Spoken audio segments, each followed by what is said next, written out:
कृपाकरज्जगद्व्यापी श्रीकरः शङ्खशोभितः समुद्रकोटिगम्भीरो देवता प्रीतिदः सदा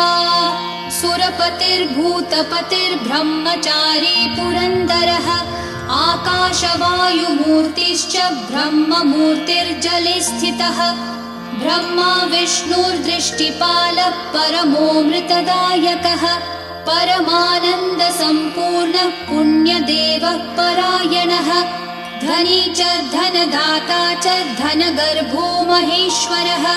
पाशपाणिः सर्वजीवः सर्वसंसाररक्षकः देवकर्ता ब्रह्मकर्ता वसिष्ठो ब्रह्मपालकः जगत्पतिः सुराचार्यो जगद्व्यापी जितेन्द्रियः महामूर्तिर्विश्वमूर्तिर्महाबुद्धिः पराक्रमः सर्वबीज